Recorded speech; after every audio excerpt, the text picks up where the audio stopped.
Close lawmaker. Milwaukee area residents have mixed reactions to Harley-Davidson's decision to some motorcycle production overseas in response to tariffs. June 26. In Europe, the Harley-Davidson brand is probably as familiar as Levi jeans or an Apple iPhone, at least in pop culture. Sure, there are more German, Italian, British and Japanese motorcycles in the European Union, but the Harley brand is associated with America and the freedom of the open road. Harley-Davidson is the world's largest manufacturer of heavyweight motorcycles, and it's been selling bikes overseas for about 100 years, practically since the company was founded in a shed in Milwaukee in 1903. About 16% of all new Harleys are sold in Europe, the company's second strongest market behind the US. Harley-Davidson has viewed the European Union as a growth opportunity, going wheel-to-wheel with Euro competitors Ducati, Triumph and BMW, whose bikes are especially popular. That's why Harley-Davidson said Monday it plans to move production of motorcycles destined for the European Union to its international factories, in Thailand, Brazil and India, in response to 31% tariffs the EU has imposed on bikes made in the US. It simply has to be competitive, not just well-known.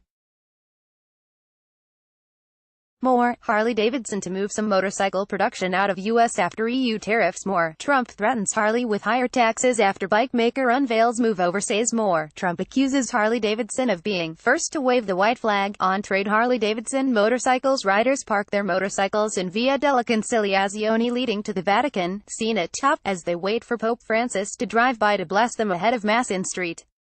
Peter's Square, at the Vatican, Sunday, June 16, 2013.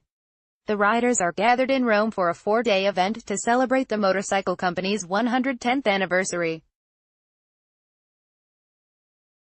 AP photo, Andrew Medicchini, Org XMIT, AJM 111, photo, Andrew Medicchini, Associated Press. In 2013, Pope Francis blessed thousands of Harley-Davidsons and their riders as the American motorcycle manufacturer celebrated its 110th anniversary with a loud parade and plenty of leather in Vatican City. An unnamed European buyer paid €241,500 $327,000 for a bike that Willie G. Davidson, a retired Harley designer and grandson of the company's co-founder, donated to Pope Francis. A Harley-Davidson leather jacket signed by Pope Francis sold for €57,000. The company will flex its European muscles again in a 115th anniversary celebration July 5 to 8 in Prague, the capital of the Czech Republic. The biker rally is expected to attract 100,000 people from about 70 countries, many of them riding through the city's narrow cobblestone streets against a backdrop of medieval architecture and 600-year-old castles. Harley doesn't sell a lot of bikes in the Czech Republic, but most of the rally goers will be from other countries anyway, so the company ought to reach its audience. But aside from the big events, where many people come for the music and partying, how popular are Harley's big cruisers and touring bikes in Europe? The Milwaukee-based company blames retaliatory European tariffs and for moving some of their production overseas. USA Today. It depends upon whom you ask, of course, but Mark Hincliffe, editor of Motorbike Rider magazine, doesn't put much stock in the brand in the Made in the USA label. I think the way that Europeans look at Harley-Davidson is it's more of a fashion statement than something that's high-tech and really useful, said Hincliffe, who is based in Australia but has decades of riding experience in Europe. Germans, Brits and Italians think of themselves as great engineers and technical innovators. They view American-made as big, ugly, old-fashioned and technically inferior. Hincliffe said, if Harley could get bikes made cheaper in India and send them to Europe, I don't think that would be a big problem. There's been no resistance at all to Harleys made in India, Hincliffe said.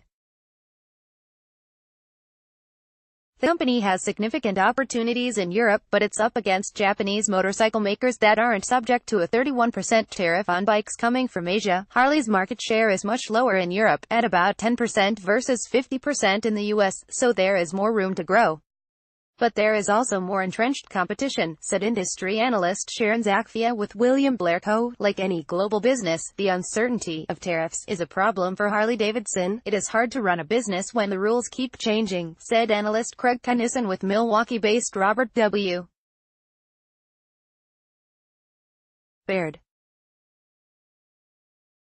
More than 1,500 Harley-Davidson riders take part in a parade in downtown Madrid, Spain, May 13, 2018. Photo: Emilio Naranjo, EPAFA. We think the Harley-Davidson brand resonates in Europe, but riders have different needs. In key Asian markets, riders also aspire to own a Harley-Davidson, but affordability is an issue, Kennison said. Even before the tariffs imposed on select American products in response to President Donald Trump subjecting foreign steel and aluminum to steep import duties, Harleys were more expensive abroad.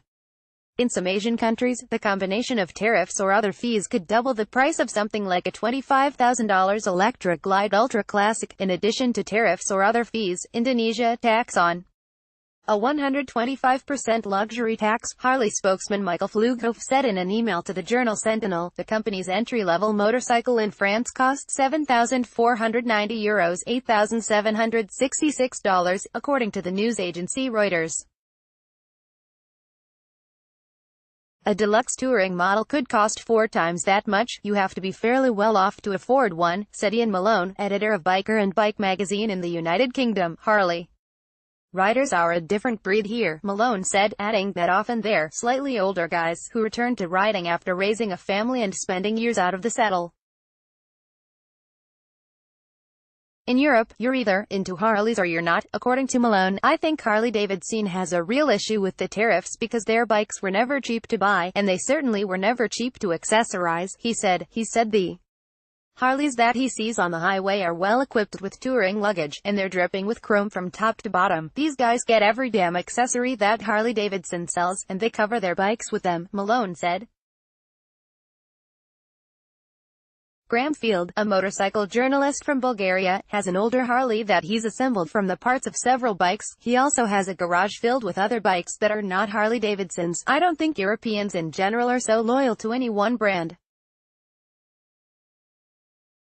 Just the fact that you ride makes you a fellow motorcyclist, and no one's going to judge you for the make of bike that you have, Field said. The fact that you've got 2 wheels is enough. Harley's next opportunity in Europe could come from its electric motorcycle, expected to be launched in 2019. Thousands of motorcyclists from around the world have taken test rides on the electric bike that's been on tour as Harley has gathered consumer feedback.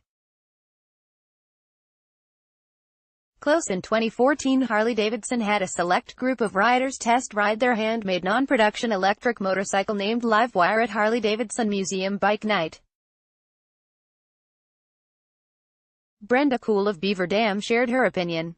Michael Sears, I think it will do fantastic in Europe, depending on the price and the competition, said Robert Pandya, a motorcycle industry veteran who has worked for Polaris Industries, the maker of Indian motorcycles. I suspect an electric bike will be adopted faster in Europe, he said. Pandya, from Texas, has an electric motorcycle, made by California-based Zero Motorcycles. It's not the bike I put the most miles on, but it's the one I get on and ride the most when I'm home, he said. One thing for sure, Harley's electric bike won't have the syncopated potato rumble that resonates from the company's V-twin engines, a sound the company once tried to trademark. That might not go over well with some motorcyclists, even in Europe where there's a lot of pressure to use electric vehicles to reduce carbon emissions and combat global warming. For me, the Harley thing has always been about the way they feel and sound. The vibration, good or bad, gives the bike a soul. And the sound is just a wonderful heartbeat, Field said. Read or share this story, https://usat.ly/2-8jg